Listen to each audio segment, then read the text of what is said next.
আসসালামু আলাইকুম। আমি আছি জাবির আপনাদের সাথে।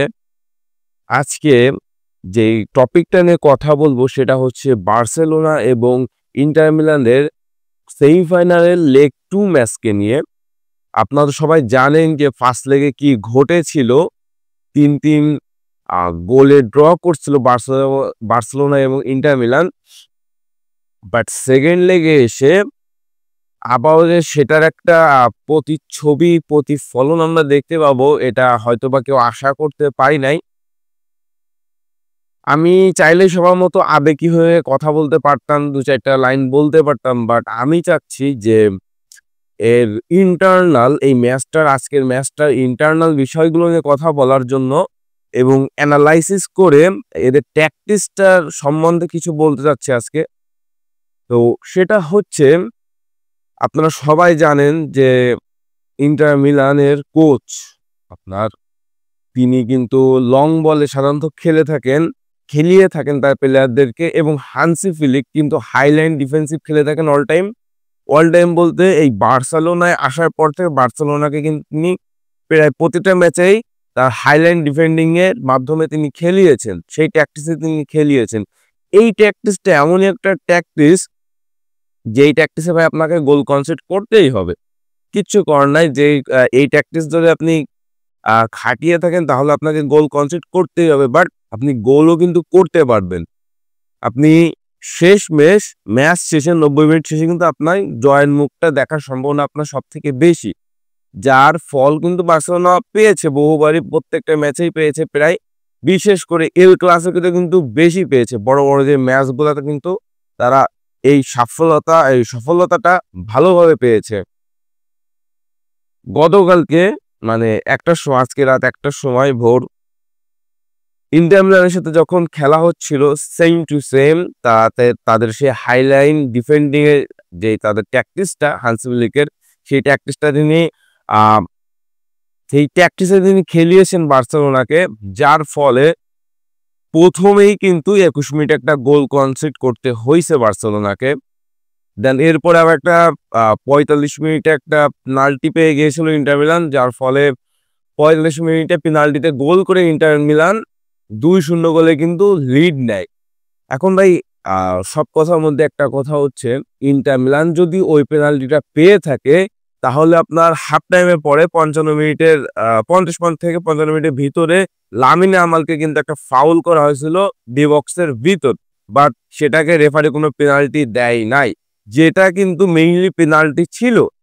ইন্টার মিলানকে যে পেনাল্টিটা দেওয়া হয়েছে সেটা রেফারি চাইলেই কিন্তু নাও দিতে পারতেন, কারণ ওটা কিছুটা হলেও হালকা হলেও বলে কন্টাক্ট ছিল। আর পেনাল্টির যে সিস্টেমটা সহজে কিন্তু ভাই বড়সড় ফাউল না হলে কিন্তু, ভালোভাবে কন্টাক্ট না হলে কিন্তু ডিবক্সের মধ্যে ফাউল হলে পেনাল্টি সাধারণত দেওয়া হয় না। সেখানে রেফারি এই কাজটা কেন করলো এবং আপনার বার্সেলোনা বিপক্ষে কেন তিনি পেনাল্টি দিলেন না, এটা আসলে রহস্যকর। কারণ গতকালকে আমি তো পুরো ম্যাচটা দেখছি, ইন্টার মিলানের প্লেয়ারদের গায়ে ছোঁয়া লাগলেই ফাউল, রেফারি বাঁশি বাজাচ্ছে। বাট অপোনেন্ট আর কি বার্সেলোনা বেশ কিছু ফাউলের শিকার হয়েছে যেগুলোকে ফাউল দেওয়া হয় না, তার মধ্যে তো 2টা ছিল পেনাল্টি ইজি, তার একটা তো শিওর পেনাল্টি ছিল, ওটা দেওয়া উচিত ছিল, বাট সেটা দেয় না। সেটা দিলে হয়তো বা খেলার মোড় ঘুরে যেতে পারতো, খেলায় অন্য কিছু সৃষ্টি হতে পারতো। যাক, সেগুলো আলাদা ব্যাপার। যে কথায় ছিলাম যে হাইলাইন ডিফেন্ডিং, বার্সেলোনা এই হানসি ফ্লিক আসার পরে তাদের ডিফেন্স লাইন আপটা কিন্তু আপনার 34 মিটার, আপনার 32 থেকে 34 মিটারে মানে বুঝতে হবে আপনার 2 মিটার এগিয়েছে তাদের ডিফেন্সিভ লাইন আপটা। কারণ হাইলাইন ডিফেন্ডিংটা মানে কি, আপনার ডিবক্স থেকে আরো উপরে থাকবে আপনার ডিফেন্স লাইন আপ, যার ফলে অফসাইড ট্র্যাপটা সুন্দরভাবে ভালোভাবে খাটানো যায়, যেটা কিন্তু গত ম্যাচেও তারা দেখিয়েছে। ইন্টার মিলানকে বহুবার তারা অফসাইডের ট্র্যাপে ফেলেছে, বাট কোনো কাজের কাজ করতে পারে নাই বার্সেলোনা।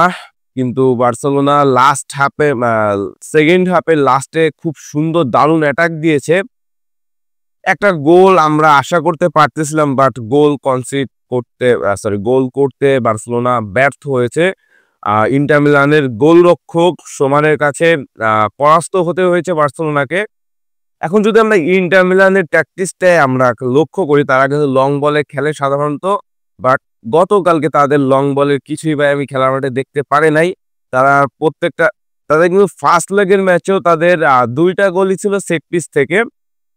আর আজকেও কিন্তু ভাই একটা গোল আসছে তাদের সেট পিস থেকে, একটা পেনাল্টি থেকে, একটা হচ্ছে আপনার একটা তো ওই যে হাইলাইন ডিফেন্ডিং এর মাধ্যমে আপনার ধোকা খেয়ে বার্সেলোনা ফার্স্ট গোলটা কনসিড করছিল। তো আজকে ইনজাগি আপনার বেশ কৌশল করে নেমেছিল। সে কিন্তু ম্যাচ শুরুর আগেই বলছিল তারা লামিন ইয়ামালকে আটকাবে যে করেই হোক। তাদের যদি 2 জন লাগে মার্কিং করার জন্য, তারা 2 জন দিয়ে মার্ক করে লামিন ইয়ামালকে আটকাবে। তারা সেটা করতে সক্ষম হয়েছে।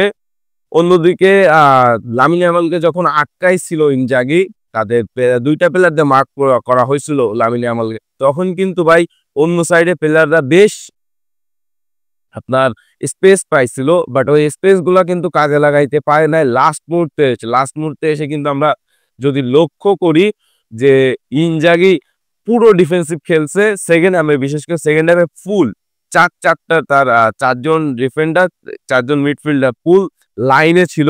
মানে মিডটি তারা পার হচ্ছিল না বললে চলে, এতটা ডিফেন্সিভ শুরু করছিল যখন বার্সেলোনা 2 গোলে দিয়ে কামব্যাক করে ফেলছে, অলরেডি 2-2 ড্র হয়ে গেছিল। বাট হঠাৎই যখন তারা স্পেস ক্রিয়েট করতে পারছে ইন্টার মিলান, সাথে সাথে কিন্তু তারা গোল করতে পারছে। বাট এই স্পেসটা কিন্তু বার্সেলোনাও পাইছিল, বাট তারা গোল করতে ব্যর্থ হয়েছে সোমারের কাছে। তিনি তার সুরক্ষিত হাতে গোলগুলো সেভ দিয়ে দিয়েছেন, কিছু ইম্পসিবল সেভ তিনি দিয়েছেন, তাকে ধন্যবাদ দিতেই পারেন ইন্টার মিলান কোচ। তার কারণ তিনি কালকে এই ইম্পসিবল সেভগুলো না দিলে গোল ব্যবধানটা অনেক বাড়তে পারত। সবশেষে কিন্তু কোনো লাভই হয় নাই। 10 বছর পরে ফাইনালে ওঠার একটা সম্ভাবনা ছিল বার্সেলোনার, বাট সেটা দুঃস্বপ্ন হয়ে গেল। এবং ইন্টার মিলানের জন্য একটা সুখবর, একটা ভালো দিন আজকে যাচ্ছে। তার কারণ হচ্ছে তারা 13 বছর পরে ফাইনালে উঠছিল গত আগের সিজনে, বাট সিটির কাছে তাদের হারতে হয়েছে। সেই ম্যাচে কিন্তু অনেক লিজেন্ডারি প্লেয়ার আসছিল ইন্টার মিলানের ম্যাচ দেখতে, ফাইনাল দেখতে, চ্যাম্পিয়ন্স লিগ উঁচিয়ে ধরতে, তাদের টিমকে দেখতে, বাট সেটা আর সবশেষে হয় নাই। এবার হয়তো বা হতে পারে। So best wishes for inter Milan.